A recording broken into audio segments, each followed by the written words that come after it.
Good evening, I'm Speaker Duncan from Northern Michigan Assembly of Reason. Ever since I've been an atheist, I've hated the term atheist as a self-identifier. The term says almost nothing about what you believe. In fact, it doesn't indicate anything about what you believe, it just indicates something you don't believe. Imagine somebody asked you what your political stances were and you said, "Not a communist." All the term means is that you don't believe in deities. It doesn't tell you why you don't believe in deities. It doesn't just tell you what sort of method you use to arrive at truth or where you stand on moral issues or anything for that matter. And when you put that term up against terms like Christian, which is a worldview distinction, or Hindu, which is a worldview distinction, it seems like we don't believe anything at all. Still, I feel at times forced to embrace the term atheist, for no other purpose than solidarity. Despite its obvious shortcomings, the term atheist is the most popular term for people like me. There's a website called atheistcensus.com where over 240,000 atheists have registered, which is a pretty good cross-section. Of those that registered, a full 63% said that atheist was their preferred title. The term humanist only got 7.3%. Still, even then we can't be certain about the reliability about such a cross-section due to the definition of the term atheist.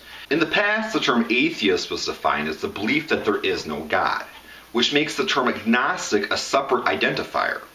The 2012 census even indicated that a lot of people still use the terms this way, as 3.3% of the people who were polled called themselves agnostics instead of atheists. If a person saw the terms this way, an agnostic atheist who used that term agnostic as a self-identifier would avoid such a census altogether. More often today, though, atheists are using the term atheist to mean the disbelief in gods, which places agnostic as sort of an irrelevant subcategory, as it speaks about what you know instead of what you believe. Now, what's the difference between claiming to know something and believing something? Well, there actually is a big difference. If you know something, that means that you also believe it, but it doesn't work the other way. For instance, I know that I'm 36 years old, and I also believe that I'm 36 years old. I also believe that I'll be able to make another video next week based upon the belief that I'll be alive next week. Still, I don't know that I'll be alive next week. I just have no reason not to believe it. So when it comes to my being alive next week, I have agnostic belief. If someone were to tell me that I'm going to die when I'm 73, I would tell that person that I don't believe that. This doesn't mean that I claim to believe that I won't die when I'm 73, or that I believe that I'll die when I'm 74, or 93, or 67. I don't know when I'm going to die. So when it comes to the belief that I'm going to die when I'm 73, I have agnostic disbelief. The diagram used by atheists who use this definition of atheists is that there are Gnostic atheists, Gnostic theists, agnostic atheists, and agnostic theists. Now, one thing that's certain about discussing the subtle differences in how someone defines the term atheism is that it's fucking boring. I'm boring myself to tears just talking about it. The most pointless discussions anybody can have are over the subtle definitions of words. And even then, think, what is the difference between not believing in something and believing that something is not? Well, there's a difference when it comes to the burden of proof, which we'll get to later, but practically there's no difference. What would be the difference if I told you I saw no reason to go to Paris versus I don't like Paris? There's no difference at all. Either way, I'm not going to go. There is no practical difference between an agnostic atheist and a Gnostic atheist. The only difference between a self-identified atheist and a self-identified agnostic is how they define the terms. In fact, I would even go one step further, and this bears into my hatred of the term atheist as an identifier, and say that there's no actual practical worldview difference between an atheist and a theist. To explain this requires me to tell kind of a truncated version of my life story. My metamorphosis from a biblical Christian to an atheist took a long time. Bear in mind, I've always been a critical thinker. Some people are just born that way. In fact, I firmly believe that I would have become a humanist no matter what my upbringing was like.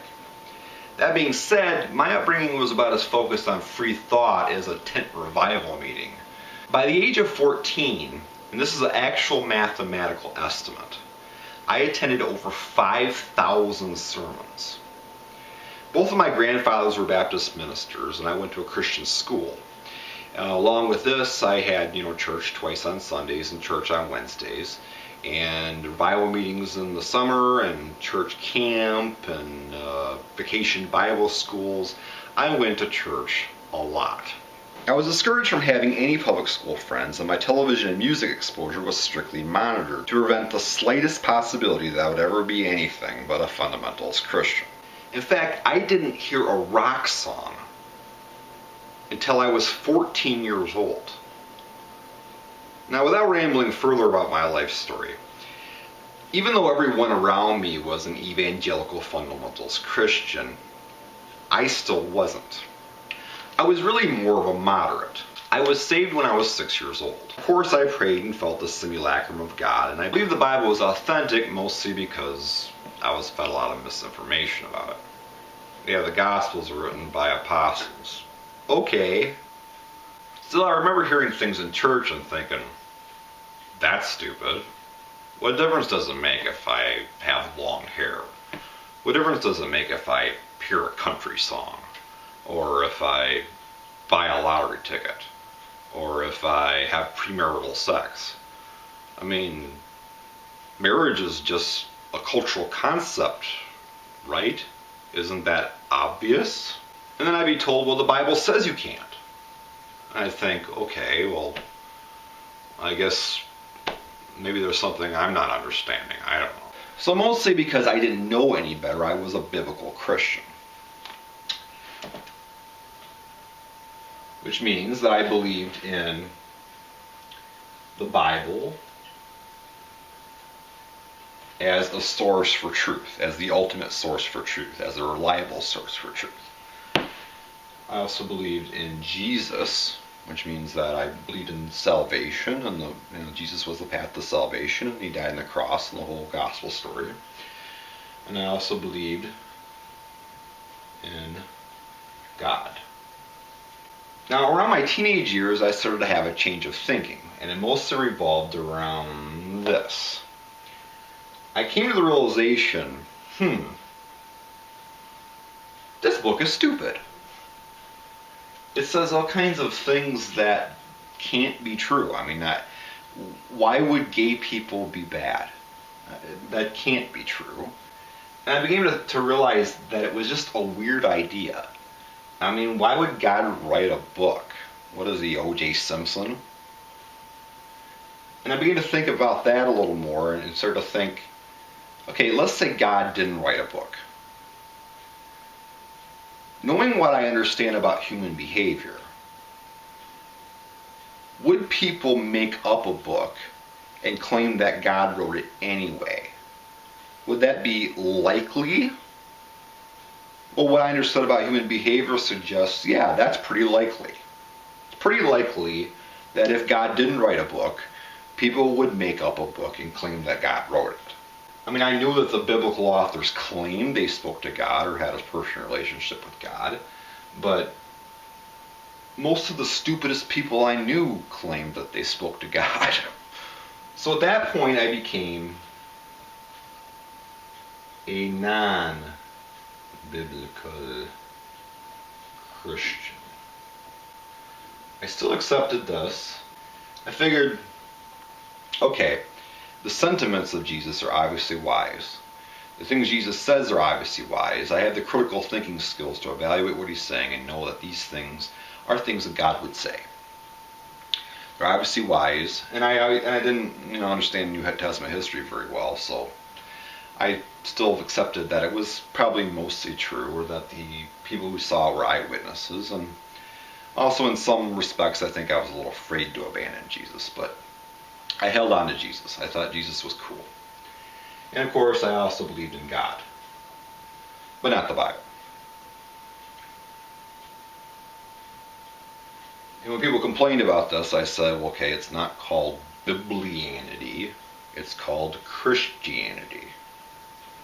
The messages of Jesus stay the same, no matter if you believe the Bible was written by God or not. Then sometime after I got into college, I was around 23, 24, and I started to think about this a little more. And I started to realize, well, that's actually the story's weird. I mean, why would God father himself and then commit suicide to save people? And why does killing something fix a wrong people have done? That didn't make much sense to me. The concept of Jesus kind of relies upon this concept of hell, which doesn't really fit with a benevolent God. God wouldn't do that. God wouldn't kill people or torture people or torment them just for not believing him. So I abandoned that. But I still kept this idea of God. Mostly because I just had always felt that I'd felt his presence. And I guess I didn't know how to view the world any other way. But regardless, however I psychologically dissected, I still believed in God. And this is what is called deism.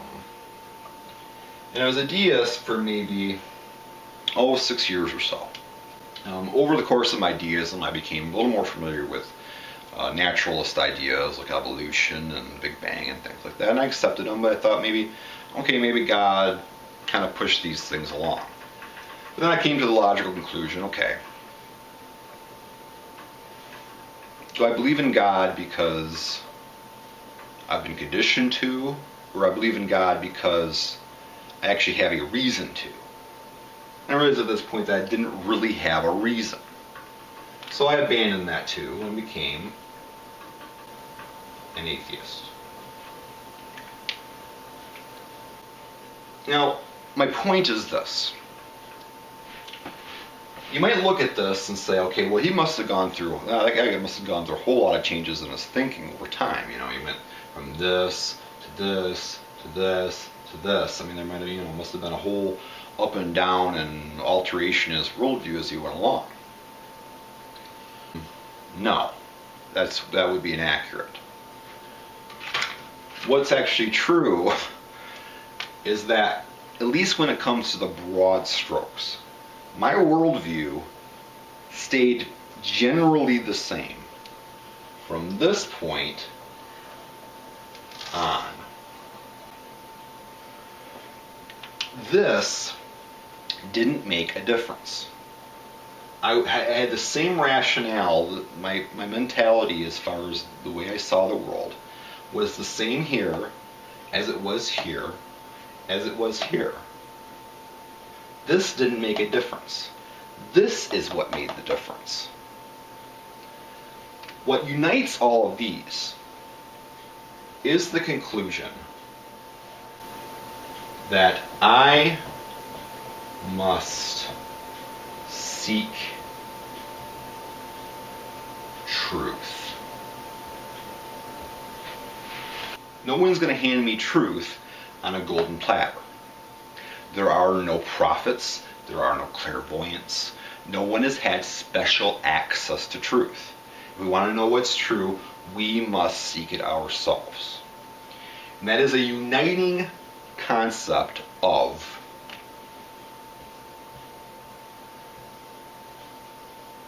humanism.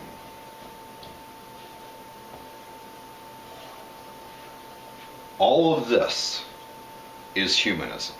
Humanism's message is not a not message. It isn't a we don't believe X. The message of humanism is you must find truth yourself. You must seek it yourself. You can't rely on a book to do your thinking for you. This doesn't matter. This doesn't even matter. And if this doesn't matter, this doesn't matter. This is not a deciding point in what makes our worldview.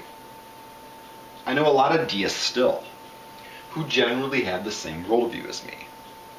And I had the same worldview when I was a deist. The atheism-theism divide might be important for science. It might be important for trying to understand human origins. The difference between philosophical naturalism and theism is obviously important for understanding a lot of things about life. but it isn't elemental to a worldview. What matters ultimately, what determines my worldview, what defines my worldview, is this. Thanks for watching my videos. Subscribe to my channel. If you'd like to comment on this or other matters, email me at duncanworldmedia@gmail.com. Thanks for watching.